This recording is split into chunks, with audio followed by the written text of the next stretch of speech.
I spoke with LaVon the day that she called herself terminating Officer Ross. He was even over at Ruby Tuesday. And before I got back here to the protest, I spoke with him. He's saying that, well, Marsha said that he's not doing his training.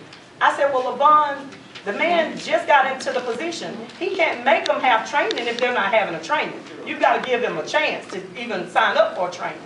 I said, but I don't think that none of this is right, because we all, rather than having these little private one-on-one, two-on-two meetings with Marsha calling the council members up one at a time, getting them to write on here to agree to doing certain things. I said, we all need to come together as a council, the mayor and the council. If we're going to vote on something as major as terminating the chief of police or anybody, we need to all come together and vote on it.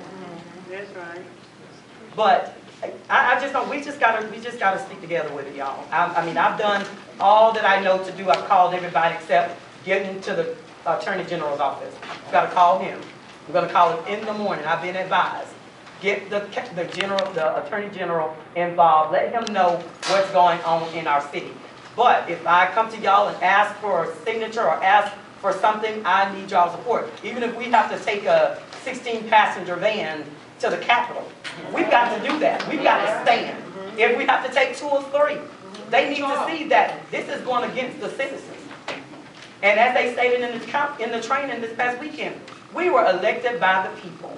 And I've told them over and over again, even this is not even our form of government. A management form of government is not our form of government. It's a strong mayor, weak council form of government. And even if it was a management and council form of government, it's still the voters, and it's still the mayor and the manager and council.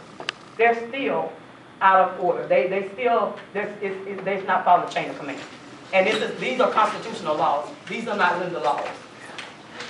And before you change the charter, it has to leave from here with a unanimous vote, go to the General Assembly and come back. But I'm sorry. Good evening, everybody. My name is Ronnie Beatty, and I'm a family man. I met Officer Ross a little over 6 years ago. And we need a family-type officer here. These officers don't know us. He understands us. And we need somebody that cares. These guys here, they get a paycheck, they go home. See, y'all, I speak my mind. And that's how I am. And let I'm going to tell you, what they doing to you is exactly what Russia's doing to that small country over there. They defend you and break it off in you. No, let's do 2 minutes. My name is Calvin Easton, and I've known G.B.R.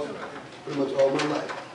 Classmate, go to school together, and like you say, he's been here 22 years, and every time an officer leaves, it leaves him here by himself. He patrolled this whole city alone until they hired somebody else. And they fired me on the same terms that they fired him on. Can't perform my job duties. When I started working to the city of Meigs, every piece of equipment up there was there. The trash would have been around here like it was before. It needed to be picked up, it has nothing to pick up with it. I repaired every piece of equipment up there. From the tractor, dump truck, down to the weeds. I saved them out of probably about $8,000 because vehicles on DSI, all those guys charge $150 per hour. And if they can fix it in 30 minutes, they're going to charge you 3-4 hours because they're going to leave it down just that long to make that type of money. And like you say, this lady don't know anything about public works, police duties, or anything. She takes it upon herself. And Dorothy Williams, like I said, she's one of the biggest problems. They all look down at her, and they go on her car. And when she says something, and this lady too, and I'm telling you something, the city has paid for some rocks to go in Pastor Till's churchyard. And we have a washout right there in the ditch that goes into the drain. Big washout there. But they didn't put anything there. They put it in her yard, in her churchyard. And the city of Meigs paid for it. You know, and I don't think that's right, and I feel that everybody should know about it. And I took pictures of it and everything. I'm not going to hold up. Anybody else want to say something?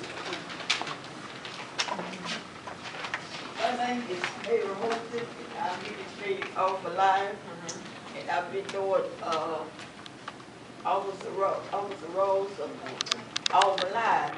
And you know, we had some good up and down, but you know, I still love and I'd rather for him to be the mayor in Meigs. Chief in Meigs.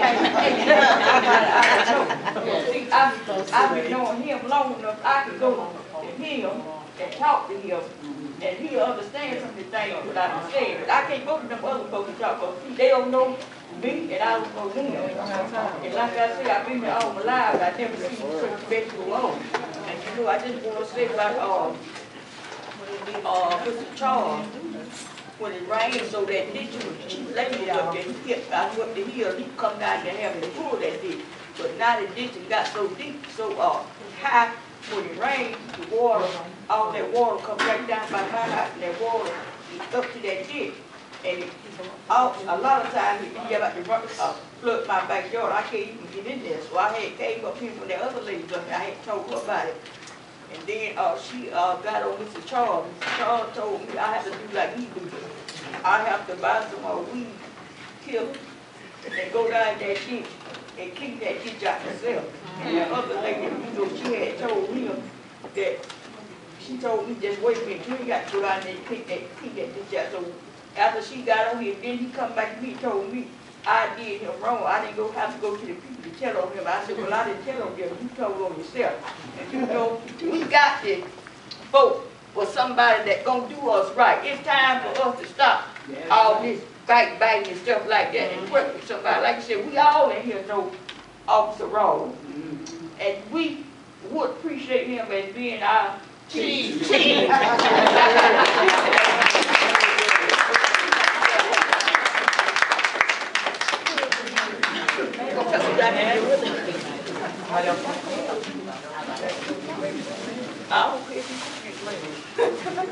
afternoon, everybody. My name is Gloria Thomas. I've been knowing Blue ever since I moved to Meigs, maybe before that. I also done that went to school with her. My heart hurts so much to see that how they mistreat our leaders and our policemen. Blue he's a very nice, respectful person. He's following in his dad's footsteps. And he can't help you, he won't bother you. And Linda, my heart bleeds for you because it's so sad that we vote you in, and I hope we say what we mean and mean what we say. And stand up for her, because I wish there's something that, somebody that can, besides us, that really can help you with a whole lot of power. And it hurts me to see that you voted in and they're trying to take and they're trying to just hurt you. And we just need to just stand together and just fight for what's right.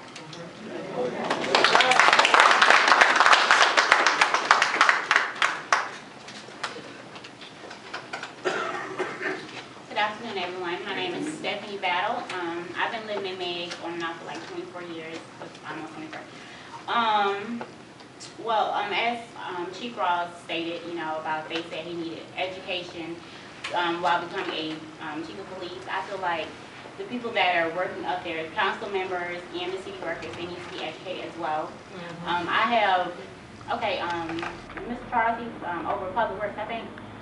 I think he's been working on it for a long time, and I've been living by myself for over a year, and my bill has been the same thing.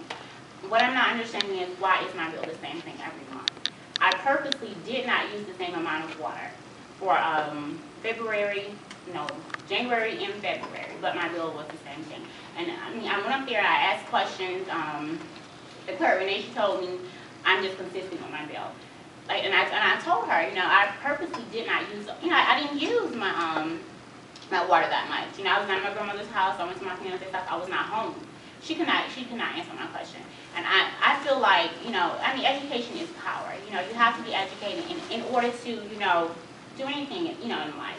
And I feel like they're just taking money from me. I don't have money to give anybody. You know, I'm a taxpaying citizen of Meigs. And I feel like, you know, I mean, y'all getting all my money anyways. You might as well, you know, take a class, you know, educate yourself. And I mean, take a class to learn how to, read a meter, or, do something properly. I feel like nothing in Meigs is done properly.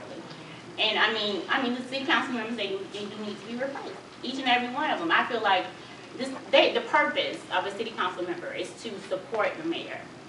There is no support for Mrs. Linda. And I'm like, like lady said, it hurts me. The couple meetings that I come to, I went home and I had to get on my knees and I had to pray. Because I know God is the only person that's going to be able to just, take Meigs from this and bring us, to prosperity. Like right now, I'm sorry, I'm just getting really, really emotional right now. Because it bothers me. We're the citizens of Meigs, and it's like, we're not heard. It's like anything we say, it's like, one ear out the other. Like, half the time they're not listening. You see how they got up, people want to talk. And then what bothers me, they are citizens of Meigs. You should want to see your city thrive. Businesses come in. The economy, economic boost. But they don't care. As long as they're profiting, that's all that matters. And I'm like, what about us? What about us? Whatever it is, me myself personally, whatever it is that I have to do, I'm willing to do it. Because I support Meigs. Meigs, I'm a mother. I have a daughter. I want things to, things for the kids, for the elderly. Something. That, people come to Meigs, you would think this is a dead town. There's nothing here. Nothing here. I just want change. And whatever it is that, we have to do as citizens of Meigs, I know, especially people here, I know we're down to do it. And that's all I have to say. Amen.